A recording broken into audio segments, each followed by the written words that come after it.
Here I'm displaying the framing of the four walls of level 2. This is the front wall. Then we have the right wall, the one that completes the entrance opening. Then the left wall that will contain the large side window. Then the rear wall, the one that connects level 2 to the hood. In constructing the second level, we install the Coroplast siding to the framing of each of the four walls before we attach them to level 1 with hinges. For this, we used 1/2 inch No. 5 flathead screws.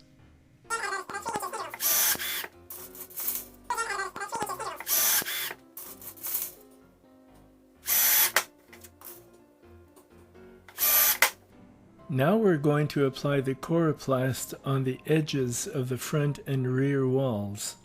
For this, we will use hot glue instead of screws.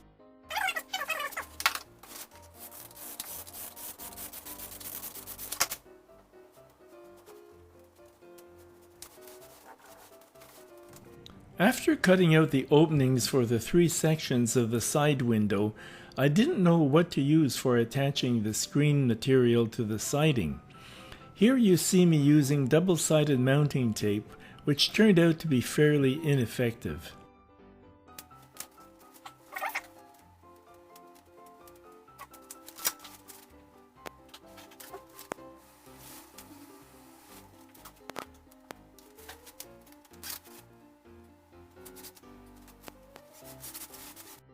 As the Engineering Association says, if it moves and it's not supposed to, duct tape.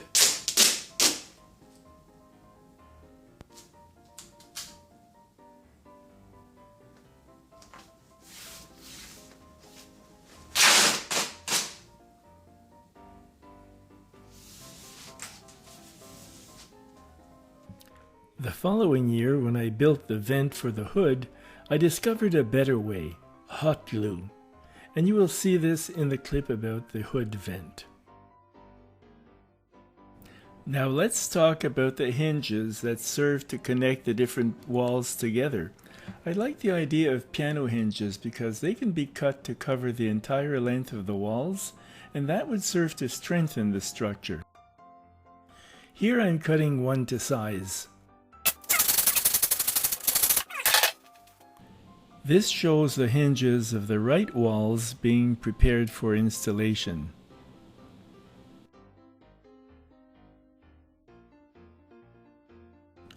For this purpose, I'm using 5/8 inch No. 5 flathead screws.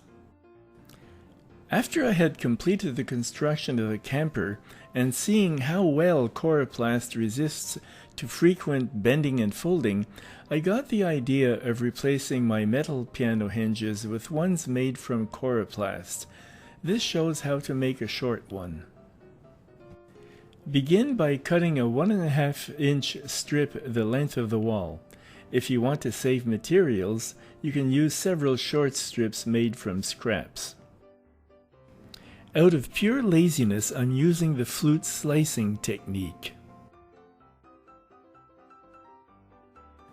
Once your strip is cut, make a score or indentation the entire length by making several passes down the middle with a spline roller. Be careful not to cut right through the top layer of polypropylene.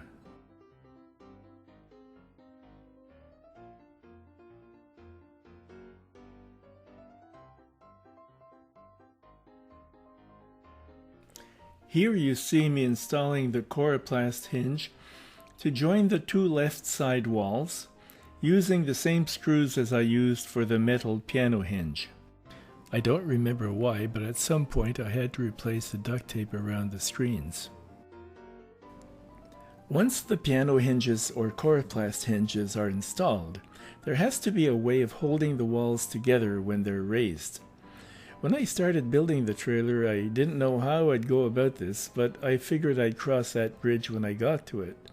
So I came up with the idea of hinges to join the front wall to the side walls. For this purpose, what works well is a hasp cut to the right length. The fixed part of the hasp is screwed to the top of the front wall. The free end of the hasp is placed on top of the side wall header, and a hole is drilled through the wood like you see here. Then a pin is slipped into the hole to lock the two walls together.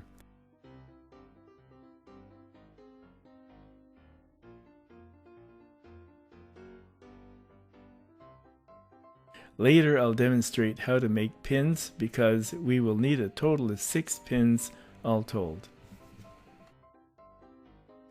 So I replaced all the metal piano hinges except for this one on the front section of the right side, and this one linking the rear second level wall to the hood. Coroplast is 6.4 times lighter than the metal hinges, so this switch resulted in a reduction of 546 grams or 1 pound 3 ounces. Well, I solved one problem by figuring out how to install this rail, but I created another problem by doing that, and I just realized that I'll have to make a design change. Slight design change in the height of the window. The window should not come that high. It should come to about here. That is a little difficult to fix. I suppose I could glue a piece in here and to the 3 windows, but I don't really like that very much. What I will do is that I will take this whole wall out and I'll turn it upside down, invert it, and reinstall it. After the walls are constructed, we can build the awning for the large window on the left side. I designed it so that it's wider than the window so as to prevent rain from entering even when it's fully opened. When I first built the camper, I made the awning out of nylon fabric, hot glued to a makeshift frame made of Coroplast and wooden slats. It worked, but it didn't last because the frame wasn't well designed. So this year I made a new awning out of a large single piece of Coroplast. After measuring and cutting the piece, I made a hinge 3/4 of an inch from one of the long edges using the flute slicing technique. When you make a hinge with the scoring technique shown earlier, the resulting hinge is very stiff, which works fine for the walls, but for the awning I needed a hinge that's much more supple. Insert the tip of the utility knife in a flute like this, holding the blade upward.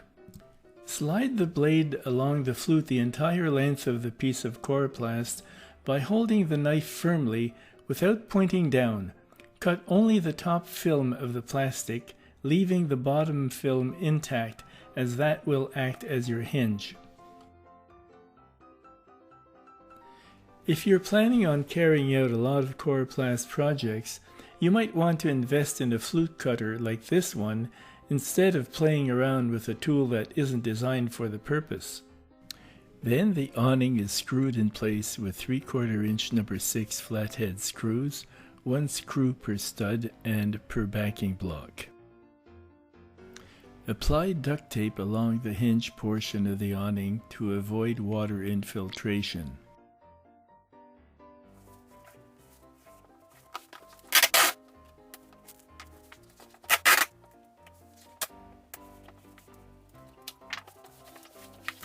Now we will install 2 wire openers which will work like this.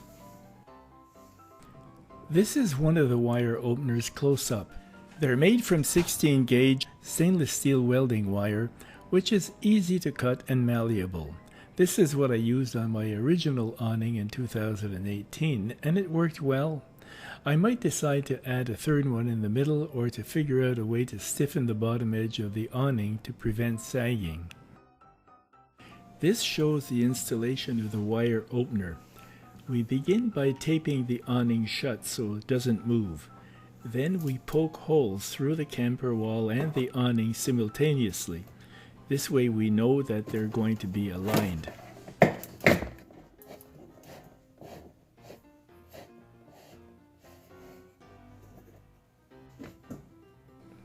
I'm using a small piece of Coroplast to demonstrate how to attach the wire opener to the awning.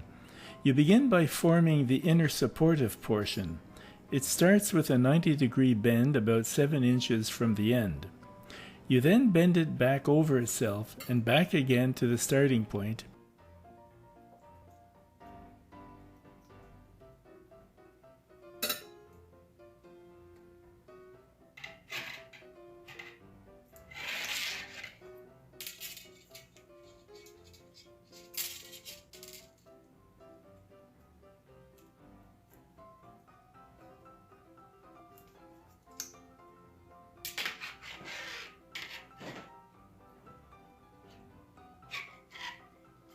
And then make another bend which results in the shape of a T.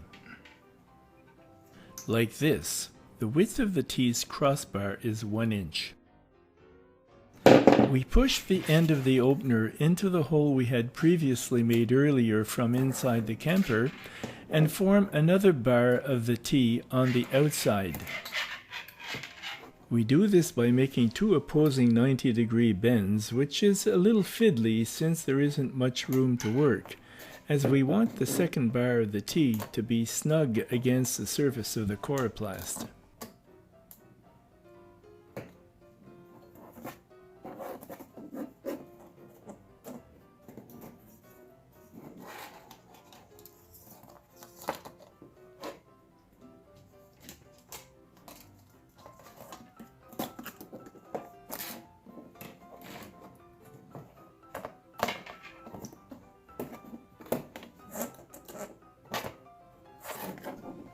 Now the T is almost done.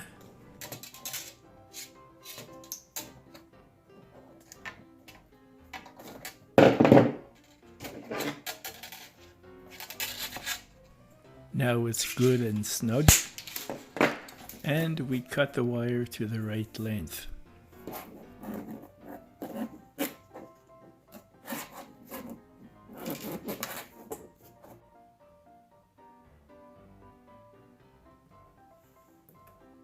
Then we feed it through the hole in the camper wall, which we had previously punched from the inside of the camper. The final step is to form a small loop at the end of the wire to prevent the wire from pulling out when we raise the awning. We pull the awning tightly shut and keep the opener out of the way by flipping it over the retaining screw. This is the end of part 3. Part 4 will consist of the third level, which is the construction of the hood. If you'd like to know how to obtain the construction plans or to buy one of my sailing books, go to my website www.robertberiault.com.